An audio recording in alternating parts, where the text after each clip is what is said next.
नमस्कार, प्रणाम, जय हिंद। कैसे हैं आप लोग। बिहार स्वास्थ्य विभाग में जितनी भी बहाली आई है, चाहे वो लैब टेक्नीशियन की बहाली हो, चाहे वो फार्मासिस्ट की बहाली हो, सबके बारे में बात करने वाले हैं। किट संग्रहकर्ता की बहाली हो, ओटी असिस्टेंट की हो, एक्सरे की हो, या फिर डॉक्टर्स की बहाली हो, सबके बारे में बात करेंगे। आखिर किस बहाली में क्या स्टेटस है, कब तक जो है डॉक्यूमेंट वेरिफिकेशन शुरू होंगे, कब रिजल्ट आएंगे, कब जो है केस की सुनवाई होगी, सबके बारे में बात करेंगे। ड्रेसर का रिजल्ट कब तक आएगा, स्कोर कार्ड कब तक जारी होगा, आपत्ति आप कब से दर्ज कर सकेंगे, इसके बारे में बात करेंगे। बस आप इस वीडियो को पूरा देखिएगा और सारी बहालियों के बारे में आप जानकारी ले लीजिएगा। चलिए इस वीडियो को स्टार्ट कर लेते हैं। अगर आपने अभी तक इस चैनल को सब्सक्राइब नहीं किया है तो सब्सक्राइब जरूर कर लीजिए। देखिए, सबसे पहले हम बात करते हैं जो 18 जुलाई के डेट में जो है नोटिस जारी किया गया, यानी कल ही नोटिस जारी किया गया है। किस किस को लेकर जारी किया गया है? किट संग्रहकर्ता को लेकर जारी किया गया है, इसके अलावा ओटी असिस्टेंट को लेकर जारी किया गया है, और साथ ही साथ एक्सरे टेक्नीशियन को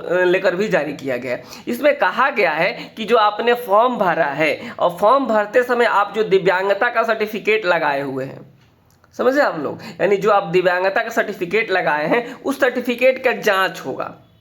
कब जांच होगा? तो ये 25 जुलाई को जांच कराया जाएगा। देखिए, यानी एक तरीके से आप समझिएगा कि जो है ओटी असिस्टेंट हो गए, एक्सरे हो गए, किट संग्रहकर्ता हो, जो है इनका डॉक्यूमेंट वेरिफिकेशन की शुरुआत हो चुकी है। सबसे पहले इन जो दिव्यांग लोग हैं, इन्होंने जो सर्टिफिकेट सबमिट किया है उस दिव्यांगता सर्टिफिकेट का जांच कराया जाएगा। ठीक है, यहाँ पर देखिए कहा गया है कि आयोजित परीक्षा में उपस्थित दिव्यांग अभ्यर्थियों का दिनांक 25 जुलाई 2025 को 10 बजे से दिव्यांगता की जांच जो है गठित मेडिकल बोर्ड द्वारा बिहार तकनीकी सेवा आयोग पटना में किया गया है। ठीक है, यहाँ पे देखिए जैसे कि किसमें कितने लोगों को बुलाया गया है, तो किट संग्रहकर्ता में 3 ऐसे दिव्यांग हैं जिनको बुलाया गया है। शल्यकक्ष सहायक में ऐसे 1 व्यक्ति हैं जिनको बुलाया गया है। एक्सरे टेक्नीशियन में 5 हैं जिनको बुलाया गया है। ठीक है, बाकी यहाँ पे डर्मेटोलॉजिस्ट हो गए, ईएनटी हो गए, गायनो हो गए, अर्थो और जो है इंडिया वाले जो डॉक्टर्स हैं इनको भी बुलाया गया है। जो दिव्यांग हैं तो इनकी दिव्यांगता की सर्टिफिकेट जांच होगी 25 जुलाई को। ठीक है, ये आप समझ गए। आप लोग पूरा का पूरा लिस्ट दिया हुआ है, हालांकि मैं इस लिस्ट को ग्रुप में भी भेज दूंगा। आप अभी तक ग्रुप नहीं ज्वाइन किया है तो कमेंट बॉक्स से हमारा ग्रुप भी ज्वाइन कर सकते हैं। ठीक है, यहाँ पे क्या क्या लेके जाना है समझ लीजिए। देखिए, जो है आपने जो फॉर्म अप्लाई किया था और दिव्यांगता सर्टिफिकेट से लेकर के जो भी आपके पास डॉक्यूमेंट्स हैं, उन सारे डॉक्यूमेंट्स की जो है मूल प्रति यानी ओरिजिनल के साथ साथ फोटो स्टेट लेके जाना है। फोटो स्टेट में स्व अभिप्रमाणित होनी चाहिए, मतलब उसमें सिग्नेचर करना होता है, सेल्फ अटेस्टेड इसे कहा जाता है। ठीक है, और आप जाएंगे और ये जैसे ही ये जो 25 तारीख को जो है जारी हो जाएगा, उसके बाद बाकी लोगों का डॉक्यूमेंट वेरिफिकेशन होंगे और फिर जो है फाइनल रिजल्ट्स पब्लिश किया जाएगा।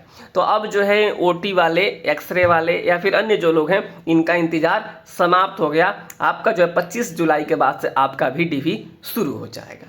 ठीक है, अब चलिए हम बात कर लेते हैं अब जो है लैब टेक्नीशियन को लेकर के। ठीक है, और उसके बाद हम बात कर लेंगे जो है फार्मासिस्ट को लेकर के। ठीक है, केस वाला बात थोड़ा बाद में बात करेंगे। अब हम पहले ड्रेसर के बारे में बता देते हैं। ठीक है, क्योंकि सबसे ज़्यादा क्वेरी आती है ड्रेसर को लेकर। देखिए, जो ड्रेसर का रिजल्ट है मैं आपको बता दूं, यहाँ पे सबसे पहले आपत्ति दर्ज कराए जाएंगे। यानी जो है आपको जो है बीटीएससी जो है मंडे से ट्यूसडे तक जो है ये चीज़ें जारी कर देगा। ठीक है, मंडे से ट्यूसडे तक ये जारी हो जाएगा ड्रेसर का, यानी सोमवार से मंगलवार तक ये जारी हो सकता है, जिसमें आप देख पाएंगे कि आपका जो है कितना क्वेश्चन सही हुआ है।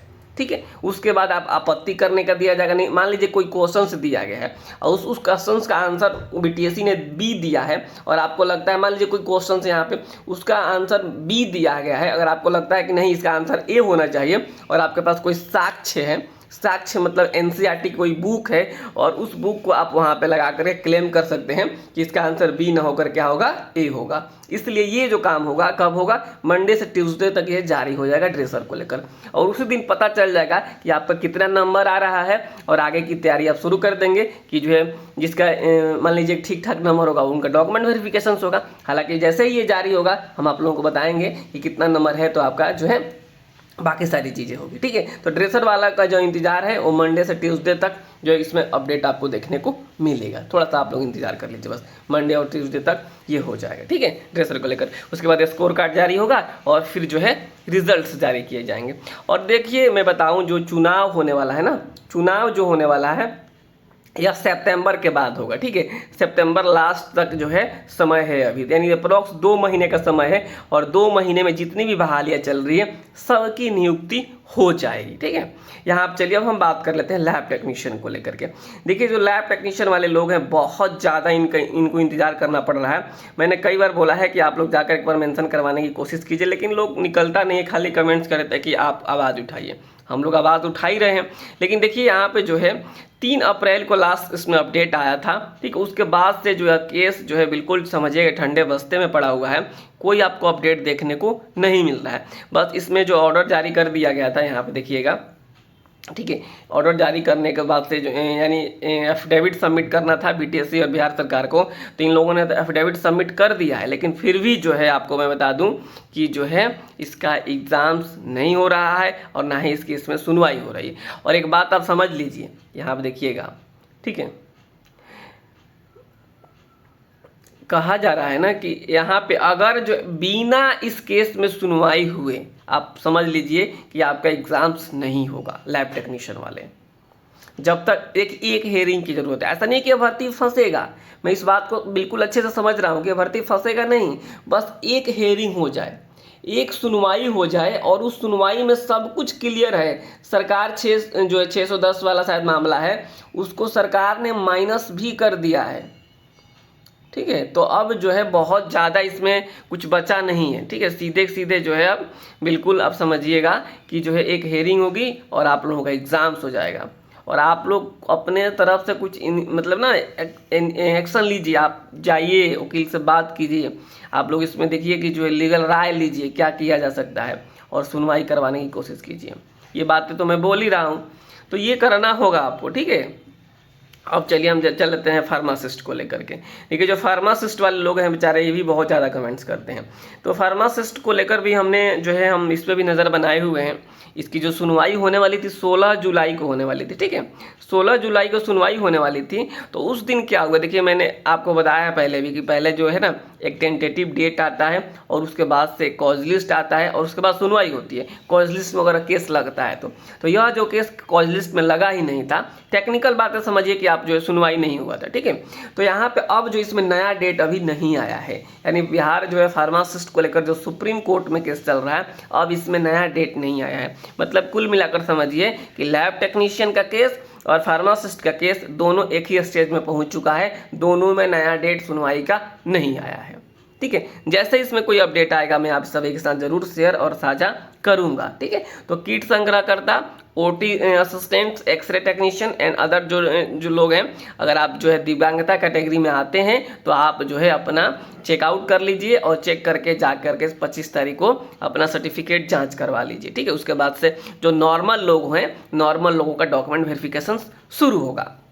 ड्रेसर के लिए मैंने बता दिया कि आपको मंडे से ट्यूसडे तक इसमें अपडेट आपको देखने को मिल जाएगा, ठीक है। लैब की मुश्किलें तो बड़ी ही बड़ी है, फार्मासिस्ट का भी अब इंतजार बढ़ चुका है, दोनों का केस एक ही स्टेज में आ चुका है। सभी भर्तियां चुनाव से पहले बिल्कुल क्लियर होगी। मैंने एक बार और रिपीट में कर देता हूं क्योंकि जो है ये जो है 20 जो है पिछली बार जो है 25 सितंबर के आसपास जो है क्या लगा था, आचार संहिता लगा था। तो आने वाले दिनों में जो अभी 2 महीने का समय है, तो 2 महीने में भर्ती क्लियर हो जाएगी, और आपको सरकार जो है हमको लग रहा है आचार संहिता लगने से पहले आपके हाथ में नियुक्ति पत्र जरूर दे देगी, ठीक है। इस वीडियो में इतना ही रखते हैं। आप हमारे चैनल को सब्सक्राइब करके रखिए, वीडियो को शेयर जरूर कीजिएगा ताकि आने वाला जो इन्फॉर्मेशन है सबको मिल सके। बहुत बहुत धन्यवाद आप सभी का।